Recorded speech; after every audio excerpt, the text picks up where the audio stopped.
husband, Lisa Pearson, St Albans mum, the mummy whisperer. How many kisses do you finish your text with?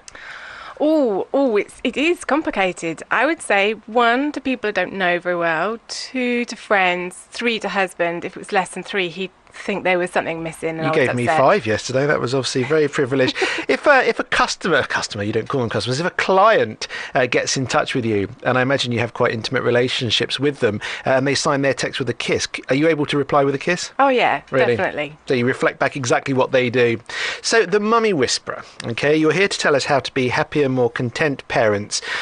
But we mentioned just before the travel that your year started off really badly. You said that you were in effect paralysed. Now this is a state of emotion that I think a lot of parents do actually find themselves in. You've got 2 young kids. Why were you paralysed? What was happening for you, Lisa? I don't know. It could have been a midlife crisis. I'd been ill after my daughter was born, so she was just coming up for 1. I'd had a cancer scare. I'd been terrified of being taken away from my children. I was struggling with my business to keep my kids and everybody happy. I probably wasn't looking after myself. I hadn't looked after my health. I was running around like a headless chicken.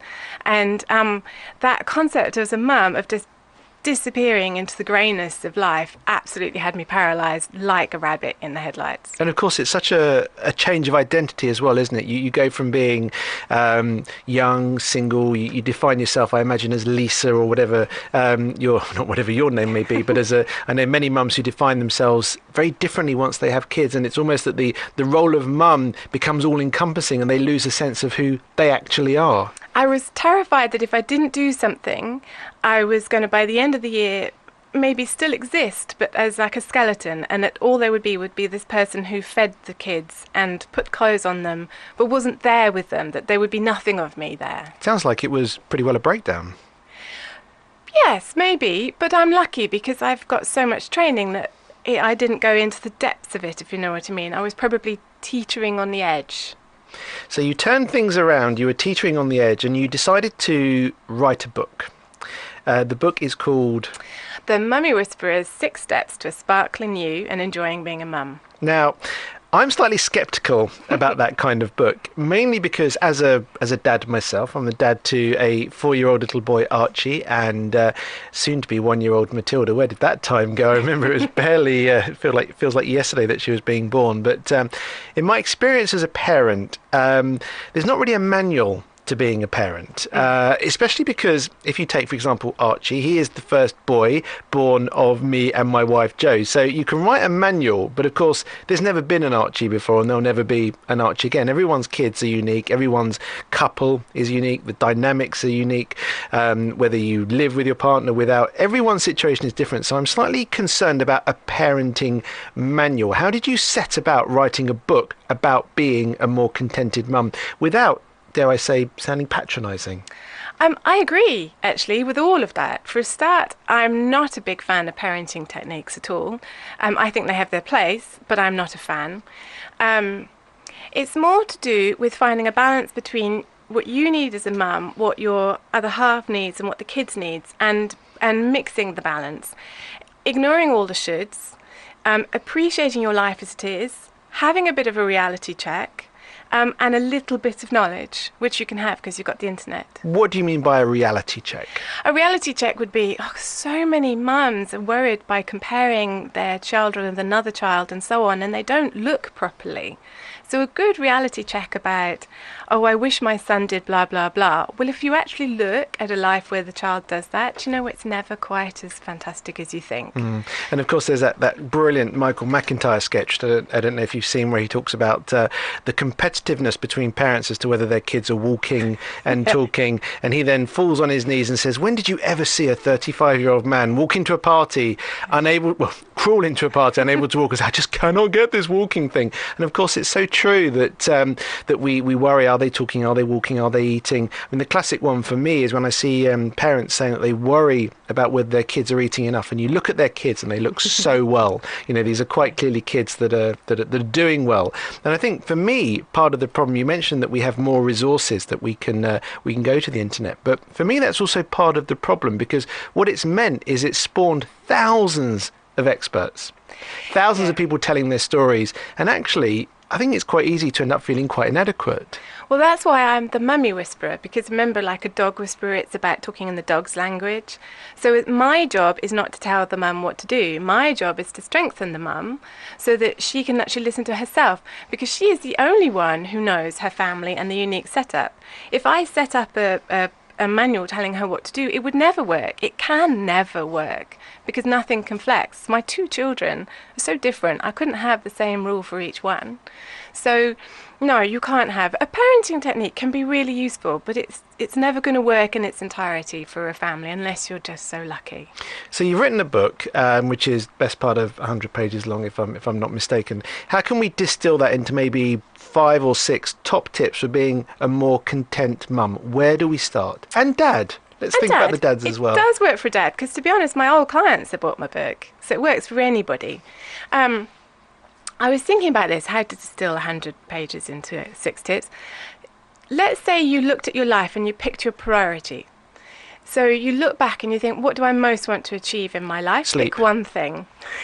You don't want to have slept in your life. I haven't slept for 4 years, 2 months and 11 days since my son was born. I haven't slept in 6 years. You're fine. You don't need sleep. It's not an issue. In fact, if you actually love your life more, you won't need as much sleep, so you'd be fine. I read in your book actually that you said it's a question of perception as well. So instead of waking up saying, oh, I haven't slept, just sort of look at the fact that you might have slept a bit. So instead of saying, I got woken up 3 times a night, you can actually say, well, I did get an hour and a half's clear sleep. Is it a question of changing the way you think?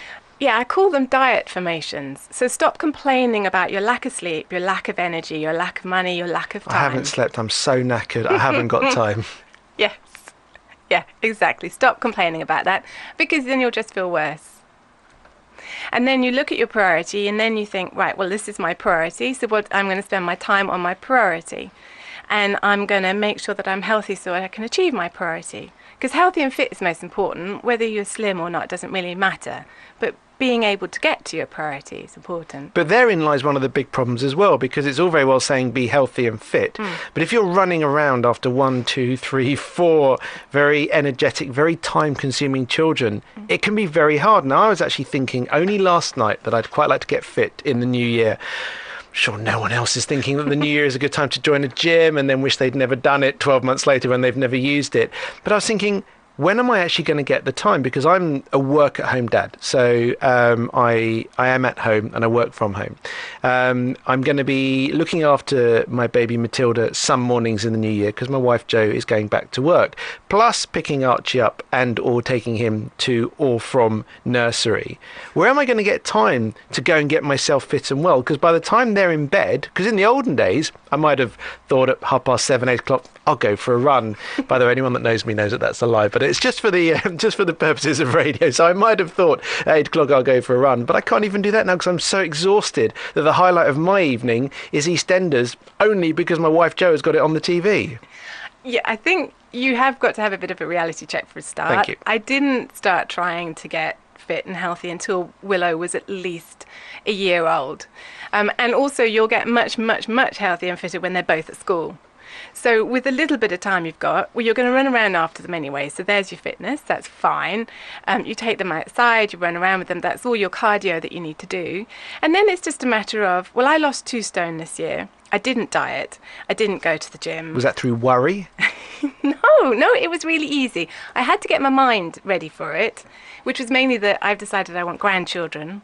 So it was more to do with that. And then it was just I ate slightly smaller plates. I balanced the portions. That was all. So have a reality check, define your goals, get a little bit fitter and healthier. What else? How can we be more contented parents? I don't know whether this bothers the husbands, but I like my space to work. I like my environment, so I do a good declutter. With your money, it's about valuing what you've got and making the most of what you've got rather than worrying what you haven't got. And then for every mum, a bit of sparkle. For a bloke, maybe that would be the thing that makes you buzz like a gadget. But for a girl, maybe... No, for me it would be glitter. Yeah. I like, a little bit of... You can always get one bit of lip gloss on or one hair clip in. It's more just that it's the effort. It shows that you appreciate yourself a bit. So basically, just think a little bit harder about looking after yourself as a person. Does it go back to the classic psychology statement of if you don't look after yourself, you can't look after the people around you? Are you saying you need to show yourself a little bit of TLC so that you're in a better place to look after your kids? Yes, which I knew before I got myself into such a state. So, but it's about, I suddenly really knew it when I really got myself into state. And I was in such a state that all the clever technical therapy things I'd learnt wouldn't work.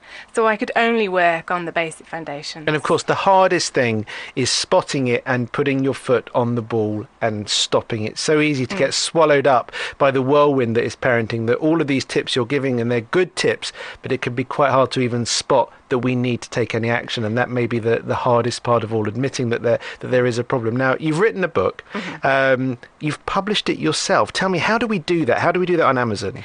It's brilliant now. You can literally take a Word document and load it up onto the Kindle, and then people can read it on their phones, their computers, their iPads, or their Kindle if they've got one. So anyone can publish a book? Yes. You've published your book for 99p. Yes. It was in the top-selling parenting books on Kindle when it was sold, and I believe it's still floating around the top 100 parenting books in the country, which is quite an achievement, I have to say, for you. Remind me the name of the book. It's called The Mummy Whisperer's 6 Steps to Sparkling You and Enjoying Being a Mum. Do you have a money-back guarantee? Were I to buy it and read it and it didn't make me a more contented dad, do I get my money back? For 99p?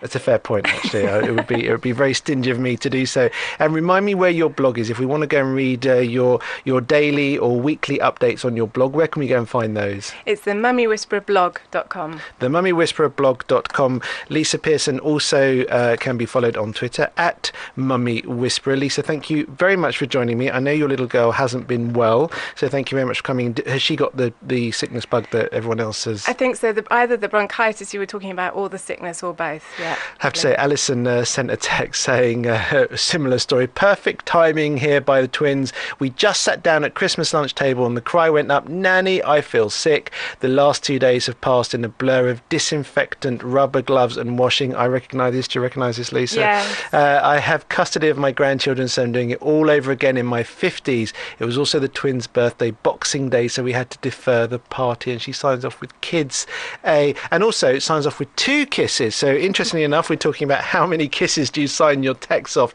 Alison has signed off with 2 kisses. Alison, I really hope the twins get much better. Lisa, I hope your twins get better too. Thank you very much for joining us and for giving us a little insight into how you think that we can become more contented parents.